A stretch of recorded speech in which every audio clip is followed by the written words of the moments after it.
Permata TV YouTube Indonesia dengan bangga mempersembahkan sebuah storytelling kekinian abad ini, diangkat dari karya besar Esa Mintarja yang sangat populer di masanya, berlatar belakang kisah tanah Jawa masa lampau, tepatnya di penghujung kejayaan kerajaan tanah Jawa, dengan judul Kisah Api di Bukit Menoreh.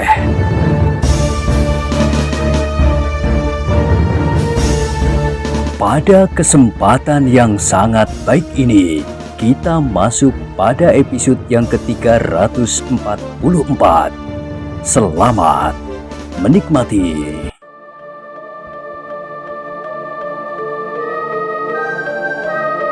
Pada episode sebelumnya telah diceritakan, si Danti mengangkat wajahnya sejenak, kemudian dipalingkannya kepalanya kepada Pandanwangi. Tetapi kepalanya itu pun kemudian menunduk lagi tanpa menjawab apapun juga. Aku belum mengatakan apa-apa kepadanya, Ayah. Sela Pandanwangi. Aku hanya mengajaknya kemari agar Ayah mengatakan sendiri maksud Ayah itu. Ki Argopati mengangguk-anggukkan kepalanya. Baiklah Pandanwangi, aku akan mengatakannya seperti aku mengatakan kepada Argojoyo. Tetapi si Danti sama sekali tidak menyahut. Ki Argopati terdiam sejenak. Dipandanginya kepala si Danti yang menunduk. Tetapi tangkapan mata hati Ki Argopati yang tajam segera merasakan bahwa hati si Danti itu masih belum dapat dilunakkan sama sekali. Tidak seperti pamannya itu, Argojoyo. Anak ini benar-benar keras kepala, berkata Ki Argopati di dalam hatinya.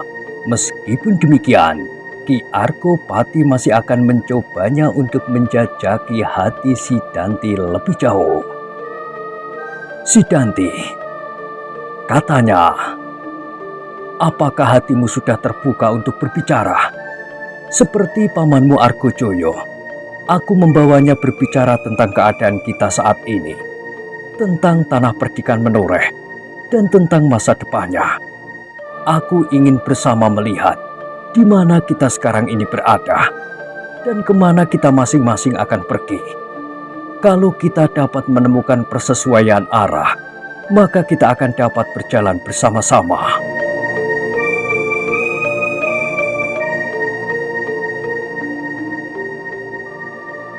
Ternyata si Danti masih belum menjawab. Kepalanya masih menunduk, seakan-akan ia sedang merenungi dirinya sendiri dalam-dalam. Si Danti, kenapa kau diam saja? Bertanya Ki Argopati. Katakanlah apa yang ingin kau katakan. Aku memang ingin mendengarkan isi hatimu dengan terbuka, supaya aku dapat memperhitungkan segala sesuatu buat masa depan tanah ini. Perlahan-lahan si Danti mengangkat wajahnya, tetapi wajah itu adalah wajah yang suram dan gelap. Dengan suara parau ia berkata datar, kalau kau akan menjatuhkan hukuman atasku, segera katakan. Ternyata aku menjadi muak berada di bilik ini lebih lama lagi. Kakang, Pandanwangi memotong. sadarilah keadaan ini, Kakang. Kita sedang mencari jalan sebaik-baiknya agar kita menemukan titik pertemuan. Itulah yang sulit. Kalian kini sedang berkuasa atasku. Kalian dapat berbuat apa saja. Tetapi kami tidak ingin berbuat demikian. Kami ingin mencari cara yang baik, seperti Paman Argojoyo yang dengan hati terbuka menyatakan keinginannya untuk bersama-sama membangun kembali tanah perdikan ini. Apakah aku harus berjanji seperti Paman Argojoyo itu pula? Tidak, si Danti. Sela Ki Argopati. Tidak seorang pun yang mengharuskannya. Mungkin aku dapat memaksa berjanji, Tetapi janji yang demikian adalah janji yang tidak akan menghasilkan buah yang wajar. Janji itu sendiri harus terlontar dari hati dan kesadaran diri. Jawab si Danti ternyata telah mengejutkan Pandanwangi dan Ki Arkopati. Aku tidak akan berjanji apa-apa. Aku tidak merasa wajib untuk berbuat sesuatu. Kakang, Pandanwangi hampir berteriak. kita adalah anak-anak tanah ini, Kakang. Kita dilahirkan di atas tanah ini. Tetapi aku sudah mengkhianati tanah ini, menurut anggapanmu dan anggapan orang-orang yang sekarang ini berkuasa. Kenapa kalian tidak menghukum aku saja? Apakah kalian sedang berusaha untuk memperalat aku, agar perlawanan yang mungkin masih ada itu segera padam? Seandainya demikian si Danti, jawab Ki Arkopati, itu sudah merupakan urusanmu membangun tanah ini. Dengan demikian, maka ketentraman akan segera pulih kembali. Aku tidak mau diperalat dengan cara itu, dengan cara yang licik. Kalian sudah menang atas pasukanku. Kalian berhak membunuh aku. Aku tidak boleh berkhianat untuk kedua kalinya.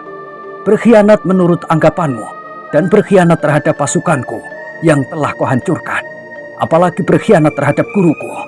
Dan si Danti tidak dapat mengatakannya. Terasa sesuatu menahan di kerongkongannya, sehingga kata-katanya terputus. Tetapi dengan demikian, api kebenciannya kepada Ki Arkopati serasa meluap. Tiba-tiba saja ia merasa terlempar pada kenyataannya, seperti yang dikatakan oleh Pandanwangi, dan ia tidak dapat mengingkari kenyataan itu, bahwa Arkopati bukan apa-apa baginya. Ki Arkopati menarik nafas dalam-dalam. Ia merasa bahwa usahanya kali ini tidak akan dapat berhasil. Agaknya hati si Danti itu benar-benar telah mengeras seperti batu hitam. Namun demikian, berbeda dengan Ki Arkopati, Pandanwangi merasa bahwa masih ada harapan untuk merubah sikap kakaknya itu. Meskipun harapan itu tampaknya semakin lama menjadi semakin tipis, tetapi ia masih berkata, Apakah kita tidak dapat melupakan apa yang telah terjadi? Atau bahkan kita menganggap hal itu sebagai suatu pengalaman? Tidak, tidak. Si Danti berteriak. Pandanwangi terkejut mendengar teriakan itu. Sekilas dipandanginya wajah ayahnya yang tegang. Terasa bahwa di wajah ayahnya itu telah terbayang warna hatinya yang muram.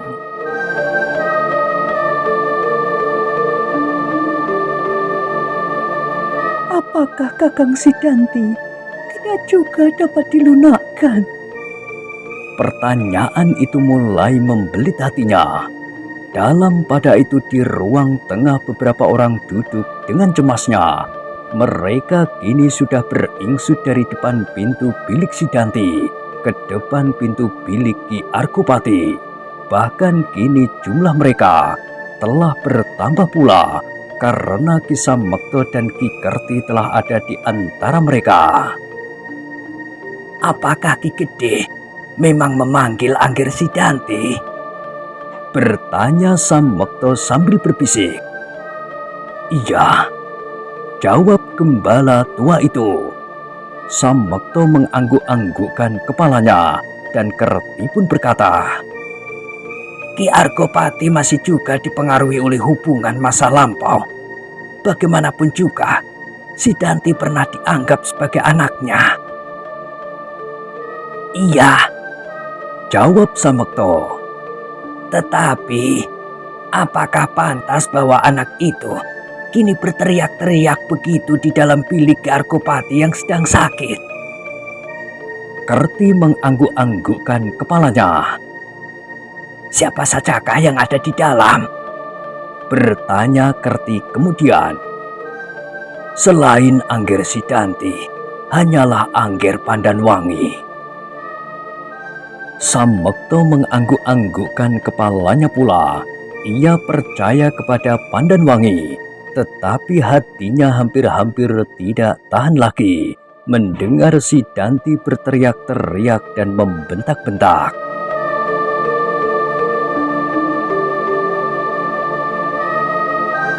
Itu sudah terlalu, gumam Samekto. sedang si Danti yang bukan tawanan saja tidak sepantasnya berteriak-teriak dan membentak-bentak seperti itu. Apalagi kini si Danti adalah tawanan. Kalau ia bukan seorang tawanan, aku kira ia tidak akan membentak-bentak, berkata gembala tua itu lirih. Kenapa? Sebagai seorang tawanan, ia merasa bahwa tubuhnya terbelenggu. Karena itu maka yang dapat dilakukan hanyalah sekedar melepaskan suaranya untuk menembus ikatan-ikatan yang membatasinya. Tetapi akibatnya dapat berbahaya bagi dirinya. Kalau Ki Argopati marah, maka segala kebaikan hatinya akan larut. Karena ia adalah manusia biasa. Gembala tua itu mengangguk-anggukkan kepalanya, tetapi ia menjawab, Si Danti telah dicekam oleh keputusasaan dan kehilangan pegangan. Ia menyadari hal itu, tetapi agaknya ia memang memilih jalan yang terdekat untuk mati. Samekto dan Kerti mengerutkan keningnya, namun kepala mereka pun kemudian terangguk-angguk lemah. Sejenak mereka pun terdiam. Mereka mencoba mendengarkan apa yang dikatakan oleh Pandanwangi, tetapi mereka tidak dapat mendengarnya dengan jelas. Apalagi kemudian terdengar suara Pandanwangi, seakan-akan tenggelam di dalam isaknya.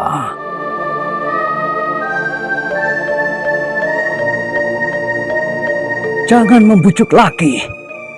Suara si Dantilah yang terdengar jelas.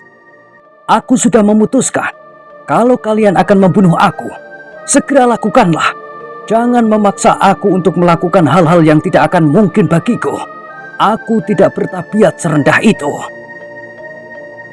Kau tidak mau memikirkannya, Kakang, sahut Pandanwangi. Kau menanggapinya dengan perasaan tanpa nalar. Itu adalah kebiasaan perempuan, Kakang. Kau adalah seorang anak muda, seorang laki-laki, tetapi hatimu digelapi oleh perasaanmu. Seharusnya kau mempergunakan nalarmu, Kakang. Tidak, aku tidak dapat kau paksa lagi dengan cara apapun. Kalau begitu, maka kau adalah laki-laki cengeng, Kakang. Bukan sebaliknya, karena kau tidak dapat mempergunakan nalarmu. Wajah si Danti menjadi merah padam. Sejenak ia membeku. Dipandanginya wajah Pandanwangi dan Argopati berganti-ganti. Melihat kakaknya berdiam diri, maka tumbuh kembalilah harapan Pandanwangi. Karena itu maka suaranya segera menurun. Bukankah begitu, Kakang? Bukankah kau seorang laki-laki yang berani menghadapi kenyataan? Seharusnya kau memang tidak usah lari. Marilah kita terima apa yang sudah tersedia di hadapan kita. Kalau kita menerimanya dengan ikhlas, maka semuanya akan berlangsung dengan baik. Si Danti tidak menjawab. Dengan demikian maka Pandanwangi pun menjadi semakin berpengharapan. Bahkan Ki Argopati yang sudah berputus asa untuk dapat mengait si Danti dari kegelapan, ia pun menjadi heran. Apakah Pandanwangi akan berhasil? Kau mengerti maksudku bukan, Kakang? Si Danti masih tetap berdiam diri. Perlahan-lahan Pandanwangi melangkah mendekati tempat duduk kakaknya sambil berkata pula, Bukankah kau mengerti? Ini bukan kebaikan hati kami. Tidak, tetapi kita akan bertanggung jawab bersama-sama.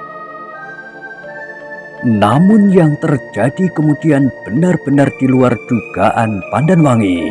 Ternyata kediaman si Danti telah menumbuhkan kelengahan pada Pandanwangi. Pandanwangi tidak dapat mencegahnya ketika tiba-tiba saja si Danti meloncat menyambar tombak yang terletak di atas pembaringan Ki Arkopati.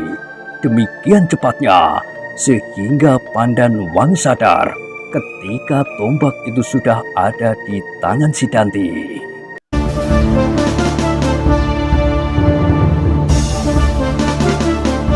Ki Arkopati pun terkejut bukan buatan.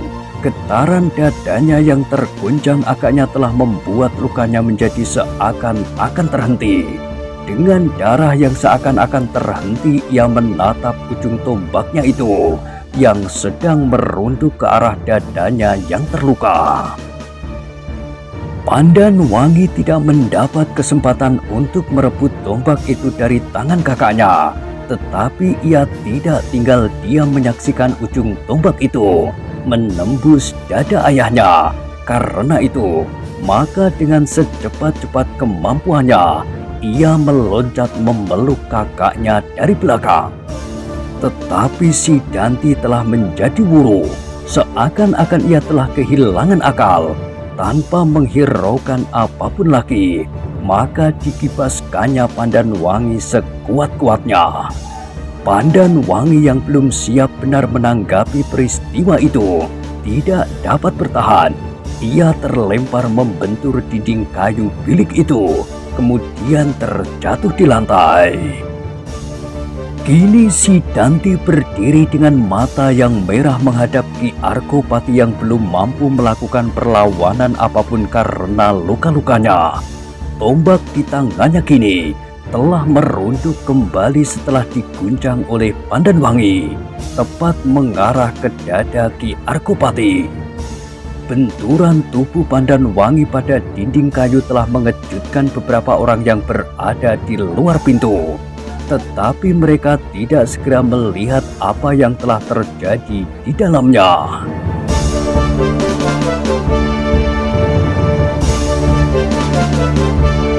Pintu yang terbuka sedikit tidak tepat pada pembaringan Ki Arkopati, sehingga orang-orang yang ada di luar pintu tidak melihat si Danti yang menggenggam tombak telah menggeram seperti seekor harimau yang terluka.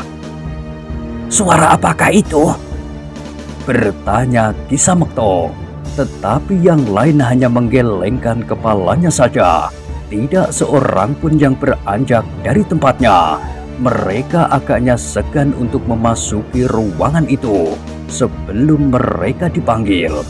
Namun demikian, tanpa mereka sadari, seorang demi seorang telah beringsut dari tempat duduknya semula. Pandanwangi yang terbanting di lantai masih sempat melihat kakaknya maju setapak dengan tombak di tangannya. Dan tiba-tiba saja ia terpekik. "Kakang! Kakang si Danti! Jangan, Kakang!" Tetapi si Danti sama sekali tidak mendengarkan lagi suara ini. Ia maju selangkah lagi. Kini ia sudah memusatkan tenaganya di telapak tangannya yang menggenggam tombak pendek itu. Ki Arkopati benar-benar telah tidak mempunyai kesempatan apapun. Ia tidak melihat senjata apapun yang akan dapat menolongnya. Sedang tenaganya sama sekali belum cukup kuat untuk melontarkan tubuhnya dari pembaringannya itu. Karena itu, ia hanya menunggu apa yang akan terjadi. Ia mengharap bahwa ia masih sempat untuk mengelak apabila si Danti benar-benar ingin menghunjamkan tombak pendeknya.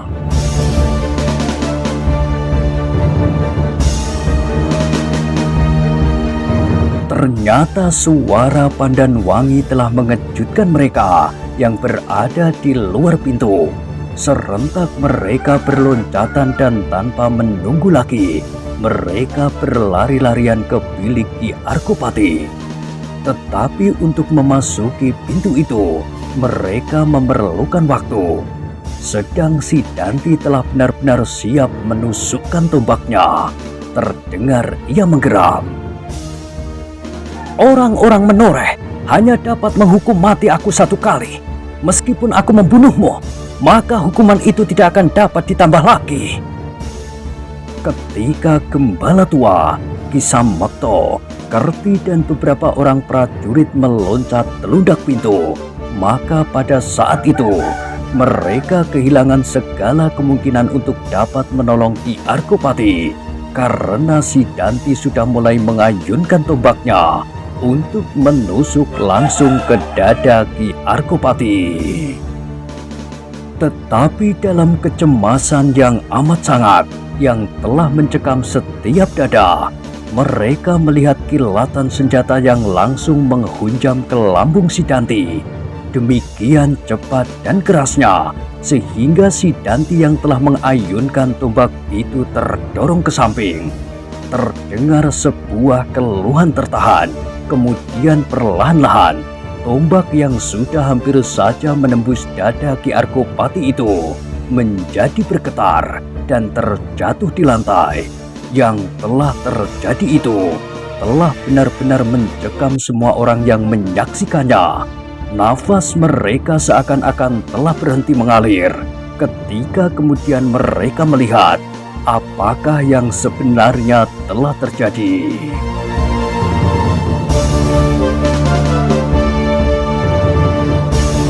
Pandan Wangi berdiri dengan tubuh gemetar di sisi pembaringan ayahnya.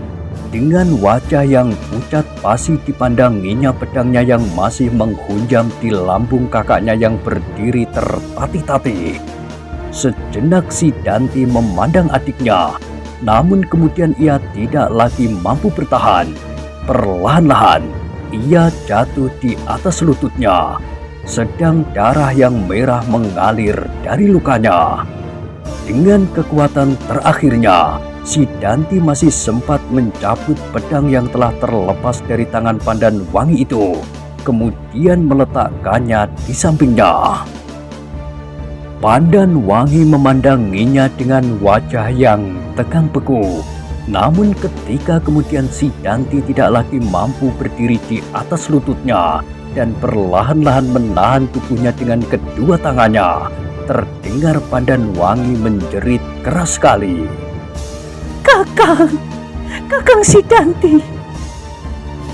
Seperti orang yang kehilangan akal, Pandan Wangi memeluk kakaknya yang sudah hampir kehabisan tenaganya, sehingga justru dengan demikian si Danti tidak lagi dapat bertahan.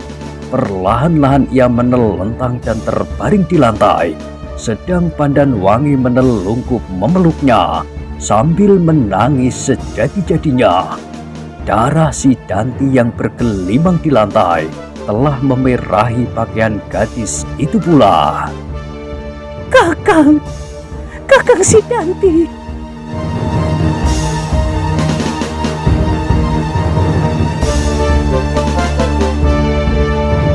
Ki Argopati yang masih berada di pembaringan hanya dapat menarik nafas dalam-dalam.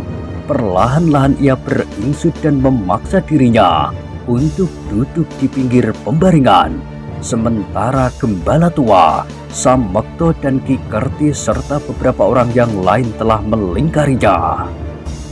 Kakang si Danti, kenapa jadi begini kakang? Aku tidak sengaja kakang, aku tidak sengaja melukaimu. Nafas si Danti semakin cepat memburu. Ketika ia membuka matanya, ia melihat Pandan Wangi yang menangis seperti kanak-kanak, meraung-raung tidak terkendali lagi. Penyesalan yang tiada tarahnya telah melanda dadanya.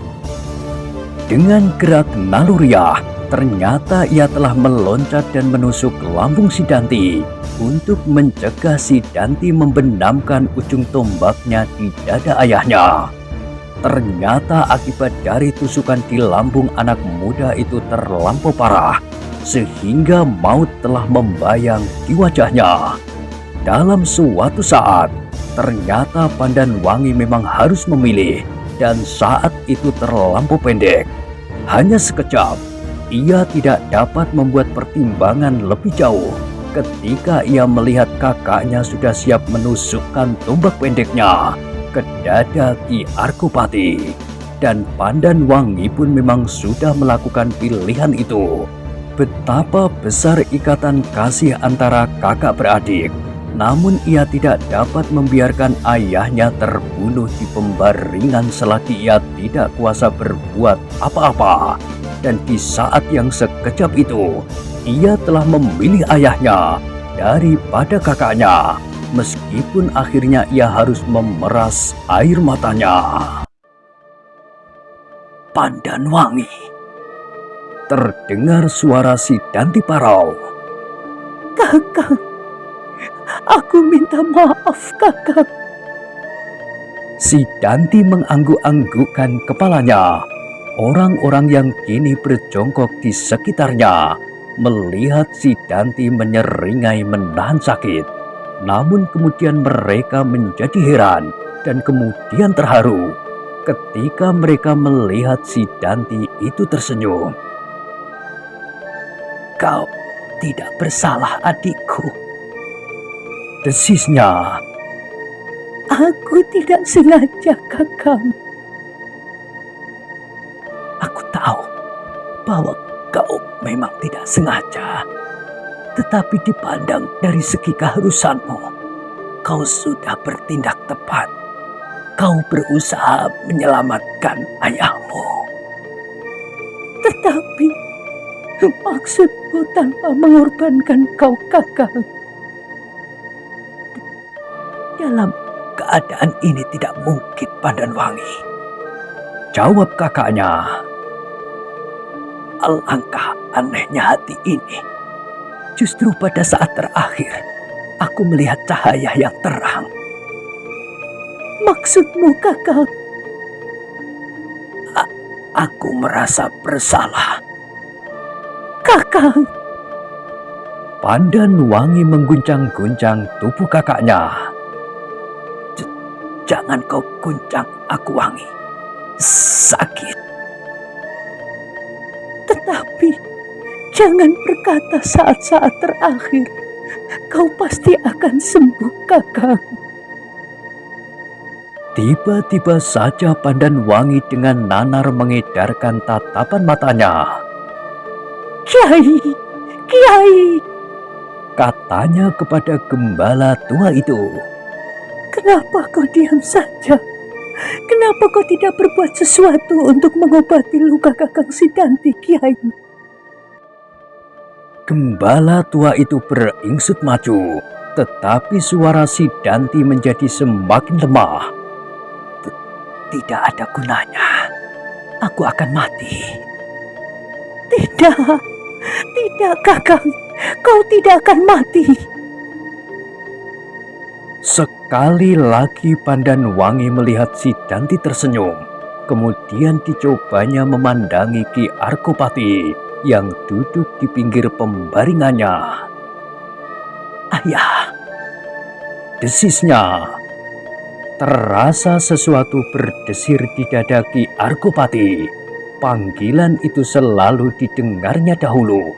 Tetapi di saat-saat api membakar tanah perdikan, anak muda itu telah menjadi musuhnya. Kini ketika jari-jari maut mulai merabanya, ia mendengar panggilan itu lagi. Aku minta maaf. Kau tidak bersalah, Sidanti. Suara Ki Arkopati berat, tetapi Sidanti tertawa. Maafkan aku, ayah. Jangan berkata, aku tidak bersalah. Ki Arkopati terdiam sesaat, dan Sidanti mengulanginya. Aku mengharap ayah memaafkan kesalahanku. Ya Sidanti, aku memaafkan semua kesalahanmu.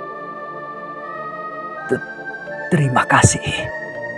Nafas Sidanti menjadi semakin sendat, dan yang terdengar adalah suara Pandan Wangi. Kiai, kenapa Kiai diam saja? Apakah Kiai memang mengharap luka itu tidak dapat ditolong lagi?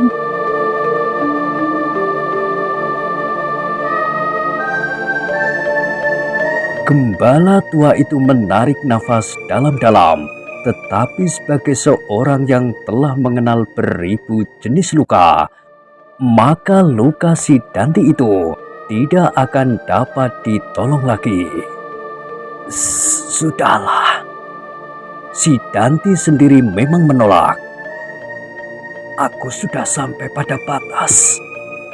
Suaranya menjadi semakin lambat, lalu katanya, Kiai, bukankah murid-muridmu ada di sini? Iya, mereka ada di sini, Nger. Apakah aku dapat bertemu?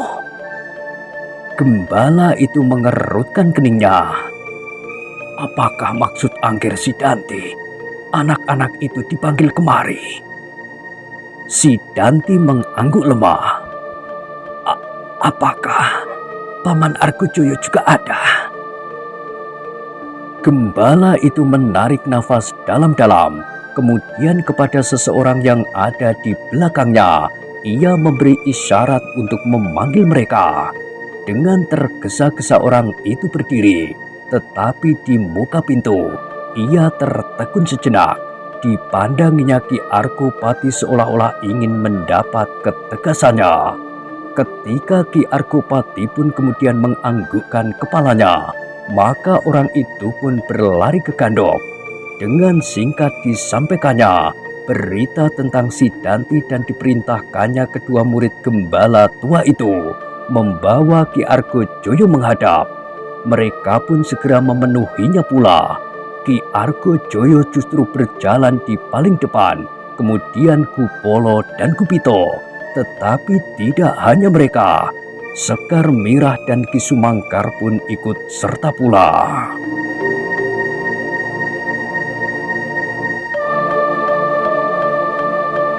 Ketika mereka sampai ke dalam bilik itu, Sidanti sudah menjadi terlampau lemah, tetapi ia masih sempat melihat Argojoyo, Agung Sedayu dan Swandaru berjongkok di sampingnya, dan ia masih sempat berbisik, "Maafkan aku." Agung Sedayu yang dikenal juga bernama Kupito dan Swandaru yang dipanggil Kupolo itu menganggukkan kepalanya, tetapi mereka tidak dapat mengucapkan sepatah kata pun. Betapa kebencian mencekam dada mereka, namun mereka menjadi terharu melihat kematian yang tidak disangka-sangka itu. Dalam pada itu, semua orang yang berada di seputarnya terkejut ketika tiba-tiba saja Sidanti menghentakkan kepalanya dan seolah-olah ia berusaha untuk bangkit. Tetapi ia sudah terlampau lemah sehingga ia sama sekali tidak berhasil menggerakkan dirinya. Yang terdengar kemudian suaranya lambat. Apakah mataku masih juga tidak salah? Apakah benar aku melihat Sekar Mirah?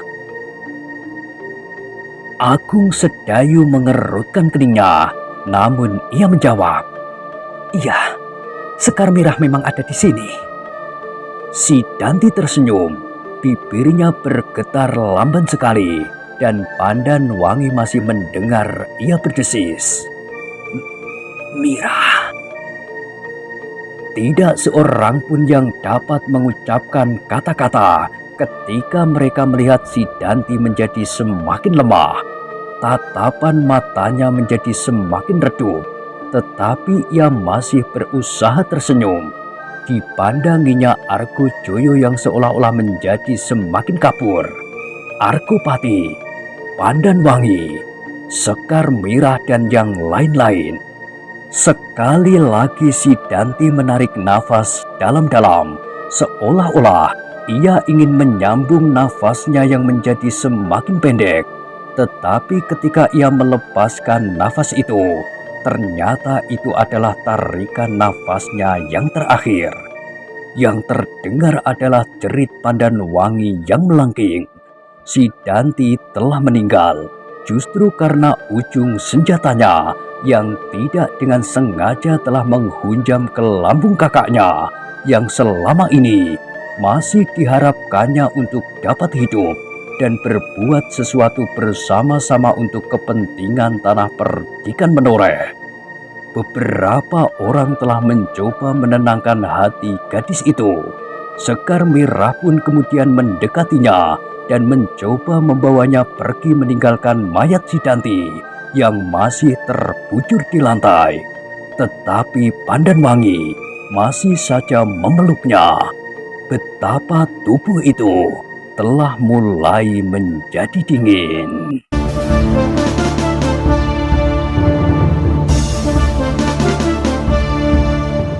Nah, bagaimanakah kisah selanjutnya? Silahkan ikuti terus kisah Api di Bukit Menoreh pada episode berikutnya. Sampai jumpa.